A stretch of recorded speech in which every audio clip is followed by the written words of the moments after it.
Why are bloggers being murdered in Bangladesh, and can authorities there protect writers and activists who fear for their lives? Hello, I'm Anand Naidu and this is The Heat.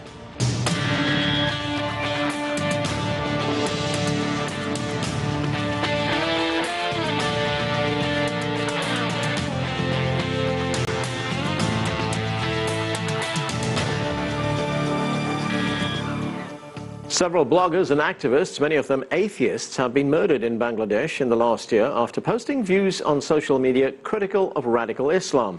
Other bloggers and secular activists are also being singled out and are on a hit list, targeted for death. In a few minutes, we will hear from one of Bangladesh's most popular musicians who received death threats after recording controversial lyrics. And we'll also hear from two Bangladeshi bloggers who are in fear for their lives and now living in exile. But we begin with this report from CCTV's John Gilmore. Nazimuddin Samad was a 26-year-old law student attending school in Dhaka. He was an atheist and activist who criticized Islamism on his Facebook page. And his name was on a hit list of 84 atheist bloggers put together by a group of radical Islamists. Now he's dead. His attackers hacked him with machetes and shot him in the head earlier this month. Samad's death has protesters calling for more protection for writers, bloggers, publishers and secular activists in Bangladesh. The bloggers and free thinkers are being killed one after another because the authorities have failed to arrest and identify the killers. Al-Qaeda affiliate Ansar al-Islam claimed responsibility for the killing, but the government is pushing back on that. In our country, there are terrorists. They are terrorists, but they are homemade terrorists, homebound terrorists. They are not coming from Al-Qaeda or not coming from IS. However, the brutal attacks against the atheist and secular bloggers are believed to have been carried out by suspected Islamic extremists who want vengeance against those daring to challenge Islamic fundamentalism. Samad's death brings to at least 6 the number of writers who have been murdered in the last 14 months in Bangladesh. Writers like Shahrir Kabir, who knows the threat too well. The extremists attacked me many times. They tried to kill me 3 times. One of my associates died. Bangladesh is a predominantly Muslim country with a strong secular tradition. Now, the government is under pressure to deal with the targeted killings, and it has vowed to bring the killers to justice. But some officials have also advised writers to be more careful about what they publish. In a recent interview with CNN, Bangladesh's Home Minister said, quote, "The bloggers, they should control their writing. Our country is a secular state. I want to say that people should be careful not to hurt anyone by writing anything." Meanwhile, some bloggers like Shami Haq have fled the country as fear escalates and threats of more violence continue. John Gilmore, CCTV. Shami Haq, the blogger we saw protesting there at the end of that report, is one of our guests later in the show. But joining me now is Maqsood Haq, also known as Mac. He is a pioneer in progressive Bangladeshi music and is very well known in South Asia. He's also outspoken and has received death threats for his criticism of Islamic extremism. He joins us via Skype from Dhaka, Bangladesh. Welcome to the show, sir. Thank you. Now, you've received death threats because of the music you've written, the lyrics in that music that you've written. What exactly is the material that you have written that has enraged religious extremists so much in Bangladesh? Well, the reference is directly from the Quran, from the Surah Al-Kafirun, or the Infidel, and there's this particular line that says, "To you your religion, and to me mine." That was it. Now, do you know who is threatening you? I wish I did. Unfortunately, my threat came in through a Facebook profile, which the police investigated and found was deactivated by the time I reported to the police. So this was from a gentleman by the name of one Maulana, who lives in Faridpur, which is a little away from Dhaka, about 4 hours from Dhaka. And that's it. That's the last I heard or saw anything about this guy. Now, when you make these approaches to the police, when you tell police about these threats that you receive, what is the response from police? When we receive a threat, there's such a thing called a general diary, whereby you actually go and report to the police, and they enter a diary and they give you a diary number, which you have with you. And basically what really happens is the general diaries actually are treated more seriously than even criminal cases, because by the end of the day, they go off to the intelligence services, and there is some kind of mechanism that I'm not very clear about, but apparently the intelligence services are notified, and they in turn have some kind of protection around me. Now, there have been several bloggers and secular activists in Bangladesh who've already been killed, at least 6 in the last 14 months. How seriously do you take these threats that you hear? Well, of course I take it seriously, because most of the bloggers, Abhijit Rai was a very dear friend of mine, and the first blogger who was killed, Rajiv Haider, in April of 2013, was actually my neighbor. He lives very close to my house. We are worried, and what has really happened and what is more worrying is that we don't know who are these people that are going ahead and killing people or even giving threats. And we don't know for this very simple reason, because the government apparently doesn't know. And we've had, and whatever is happening in Bangladesh is pure speculation. What we're getting to here, except the first murder, which was of Rajiv Haider, there was arrest, there were convictions, it's still in court, and we're just waiting to see the verdict of the court, whatever it's going to be. And unfortunately, for the rest of the murders that have happened in Bangladesh, there have not been any credible arrests. Some people have been randomly picked up, and then we get to hear different kind of stories about sort of militant groups and fundamentalist group who are working in tandem to create a political or a very serious law and order situation. We have been enveloped by a fear psychosis that is troubling the nation, because this is a country where we prefer to, live and let live, and we are a very peaceful people. Apparently, there is a list that is being circulated by extremists. There are 84 names on this list of people that are being targeted. Do you know if your name is on that list? No, I'm not interested to know, because even if it's there, I don't care. And those lists, again, themselves are not credible. There have been names, random names, of sort of similar, sort of generic letters, threat letters going around everywhere to the media and to the persons concerned. It's just to kind of silence some critics, and we're going through some very serious domestic political situation, and it could well be that some people like us who are, say, very vocal about the trial and execution of the war criminals of 1971 are been sort of socially maligned by extremists with various kind of propaganda saying we're atheist and stuff like that. And that in itself, but the lists themselves are not very credible. I'm sorry, no, they're not. When we look at who is responsible for this, the last victim was a law student called Nazimuddin Samad. An Al-Qaeda offshoot called Ansar al-Islam claimed responsibility for his murder. The Bangladeshi Home Minister says that these are homegrown extremists. There are no foreign activists who are taking part in these murders. Do you think he's right? Who's responsible for this? Are they Bangladeshis? Well, as far as we're concerned, I mean, there isn't any foreign terrorist in Bangladesh. Definitely, the modus operandi and the way they've gone about and they've disappeared suggests a very, very local involvement.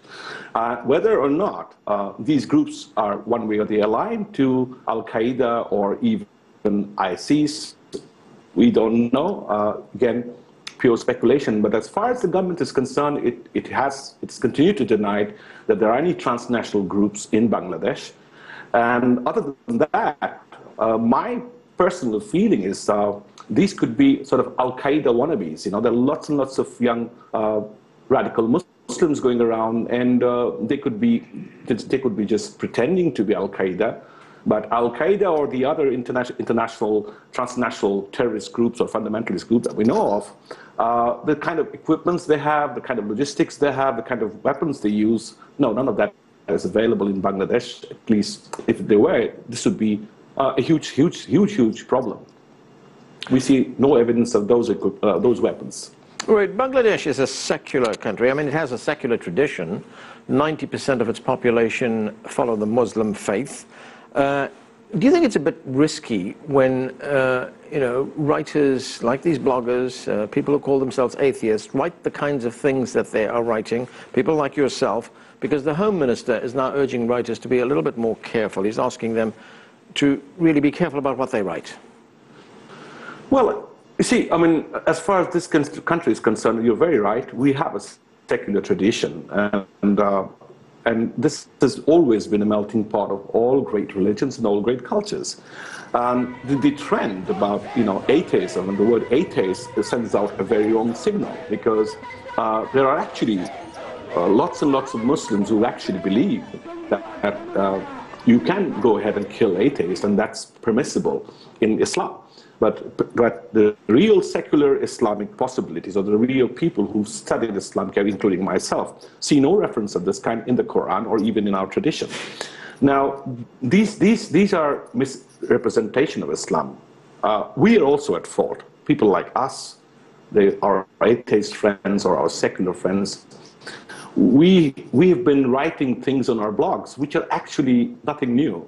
These have been around. This sort of propaganda against the Prophet Muhammad or the Quran or Islam have been around in the public domain since the time of the Orientalists, And what they're really doing is bringing in these issues, translating them in Bangla, not their own argument, not their own intellect, somebody else's, and they're putting them up without any kind of restraint.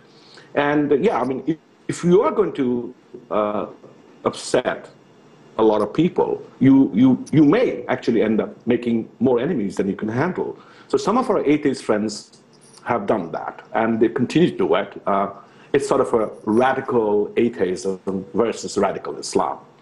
But we as people are peace-loving. We do not want frictions. We do not want any hostility, and we respect each other's religion. And secularism being the core value of our system, we've always lived in harmony all our lives with each and every kind of religion.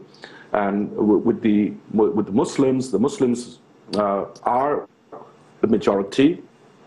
They have a sentiment, whether it's right or wrong, no matter how obscure the value system may be, we do have a responsibility to be respectful to their most idiosyncratic views, So that is something probably the government is trying to emphasize. It's not really saying stop writing or stop blogging or stop the resistance. It's just trying to say be reasonable in what you write, which I think is very fair.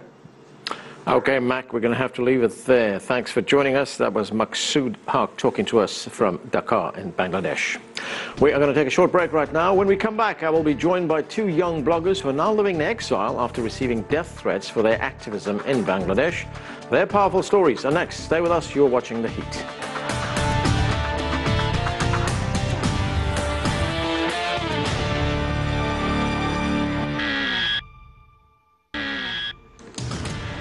Welcome back to the show. We're talking about the murders of bloggers and secular activists in Bangladesh. Several have been killed in the last year after posting articles and opinions on social media critical of radical Islamic views. And many other Bangladeshi bloggers like Shami Haq, who have spoken out and protested in Dhaka, are on a hit list and fear for their lives.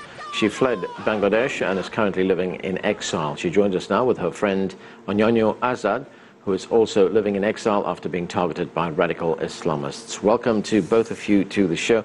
Shami, let me start with you. You've been targeted in Bangladesh. What did you write that has so angered radical Islamists? Thank you. Actually, I was involved lots of progressive movement in Bangladesh, and also I'm writing in my Facebook, in my blog about religion, about politics, about LGBT rights, and especially feminism. And it's natural when I want to write about feminism, women's rights, and men and women equality, I have to the main point is Islam, because in our country Islam is major people, and in our country women are dominated by Islam, and women always different their rights only for Islam. So I'm writing, of course, with logically I'm writing about feminism, and I involve lots of movement with the movement against of Islamic radical people, fundamentalists. There have been many bloggers who have been killed in the past year or so. Did you know any of them? Yes, I know everyone, and I am very known about their writing, and two of them are very close of me. We are involved together, lots of movement. So everyone I know very personally.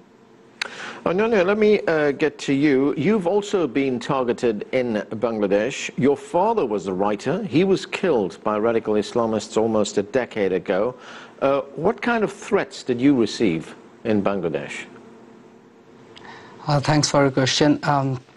Basically, I'm writing for women's rights, human rights, and I criticize Islamic fundamentalists, I criticize Islamic rules and regulations, and also the government.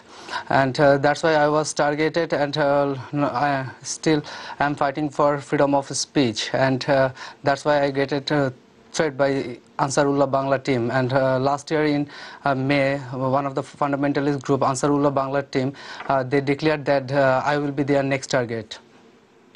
Shami, you left Bangladesh after threats to your life, and as you've just told us a moment ago, after your colleagues were murdered. What was life like in Bangladesh while you were there, while you were working there as a writer? What kind of dangers were you in? I was in Bangladesh last 2 months. I was in police protection. Last 2 months, police was with me, and actually they want to kill me, and they want to rape me. And last few months in Bangladesh, I cannot move freely. I'm always scared. I always afraid this type of threat, because I saw that every month our friends are killed. So it's make me so scared. Then I leave my country.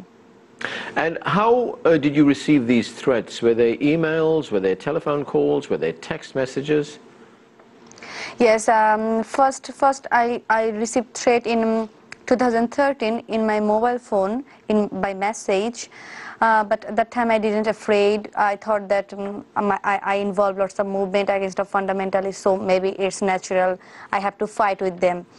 Then when in 2015, that threat becoming more and more in my Facebook every day, lots of threat, death threat, rape threat in my Facebook inbox, and I saw that every month our friends are killed. That time I'm scared.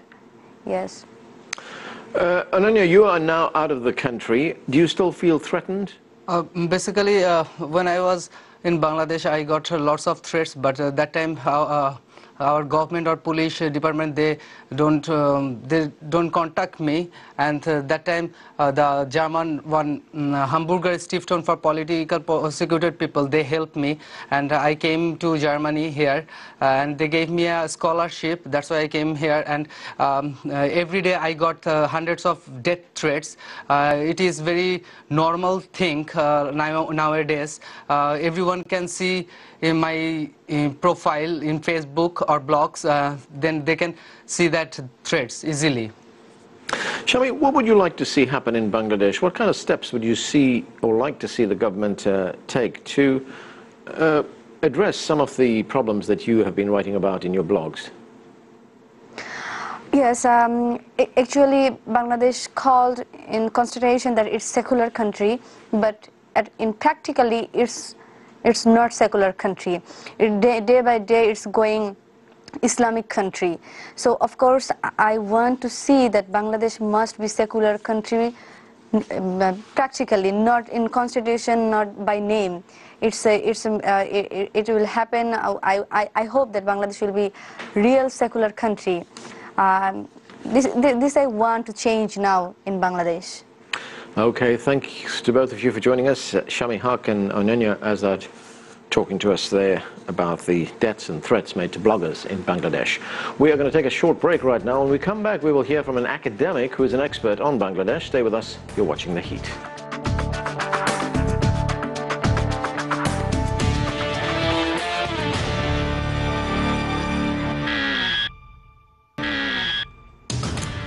Welcome back to the show as we continue our discussion on why bloggers and activists are being murdered in Bangladesh. And what about the challenges facing the country as it tries to prevent more bloodshed?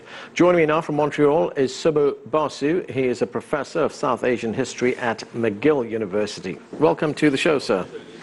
Thank you very much. Now, Bangladesh has a history of secularism. What's causing these current tensions that's leading to the murder of bloggers and social activists in the country? Well, Bangladesh was established, as you know, through a secessionist war in 1971. But from 1975 to 1989, it was ruled by military dictators who lacked legitimacy, and they tried to introduce Islam as a state religion. Though they, after the restoration of democracy, to a certain extent, the military actually receded from the direct politics, but various Islamist groups took shelter behind Bangladesh Nationalist Party, which was established by General Ziaur Rahman. And as a consequence, various activists belonging to these Islamist groups were very much concerned about the assertion of secular identity. And many of these social activists are secular, and some of them are atheists and question the established form of religious norms, and that's why they're attacking them. And what role does social media play in what we are seeing right now? You know, social media these days, you can write anything, say anything that you want to. Well, in Bangladesh, there is an explosion of social media, and they play a very influential role. And these bloggers were trying to assert the secular identity of Bangladesh. They argued that it was connected with the spirit of 1971, their struggle for democracy and independence, and they questioned various kinds of established norms. They questioned the relationship between political parties and clandestine Islamist groups, and as a consequence, they were targeted and they were put on a well-publicized hit list, and when opportunity arose, many of them were attacked. Some of them died, some of them were seriously injured, some of them left the country. But this is connected with the politics. The politics is this, that Bangladesh is divided into almost two ideological camps. On the one hand, there is a secular group who wanted to restore the spirit of 1971 independence war, and there are other groups who wanted to make Bangladesh more an Islamic nation rather than simply a Muslim country. Now, that group that you talk about, the secular group, I mean, this is a country that was founded on the fundamental principle of secularism, although it has a population, 90% of the population are Muslim. So these bloggers and activists have set out, or rather have raised questions about the role of religion in the country. Is that a debate in Bangladesh that can be resolved, do you think? Well, the debate is actually connected with the very identity of the citizens of Bangladesh. The current ruling dispensation, which is secular in its orientation, claims that Bengali speakers, irrespective of their religion, are the citizens of Bangladesh, and they also are including non-Bengali speakers within that fold. However, for a long period of time, between 1975 to 1989, there came into existence something called Bangladeshi nationalism as opposed to Bengali nationalism, and that to a certain extent emphasized on the Muslim cultural heritage of Bangladesh. And at certain point, that emphasis to a certain extent took an Islamist turn, particularly when BNP, Bangladesh Nationalist Party, was in power And it is precisely because of that you would find that within Bangladesh there is a serious division, ideological division, between those who would like to see Islam playing a more fundamental role in the state policies and those who would like to see the state being neutral and religion is kept separate from politics. Right. Given that situation, what are the unique challenges that the government faces in Bangladesh? Can they reduce tensions? Can they get the situation under control? Well, the government is trying to control the situation. At the same time, what happened in the last election is this, that the government did not allow opposition parties to play a significant role.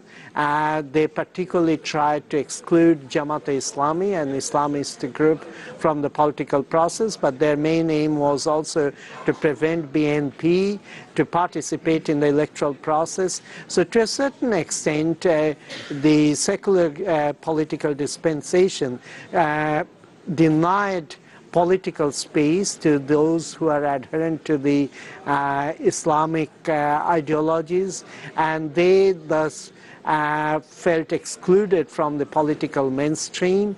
And as a consequence, when these bloggers questioned religious norms, etc., and raised various kinds of cultural questions, they became target. Now the government, while trying to put forward a secular political agenda, was not ready to identify with these bloggers because their tenor is more connected with atheism or agnosticism, and they were a little bit wary of them because they felt that their identity would be challenged, their identity as a Muslim would be challenged if they were too deeply identified with these atheist and agnostic bloggers, and thus they did not provide enough security to this group, though they suppress very heavily Islamist groups in the country. Dr. Subbu Basu, thanks for joining us, sir. And that is it for this edition of The Heat, but the conversation continues online. Join us on CCTV America's Facebook page to comment on this or any other show, or chat with us on Twitter at CCTV_America. I'm Anand Naidu in Washington, D.C. Thanks for being with us.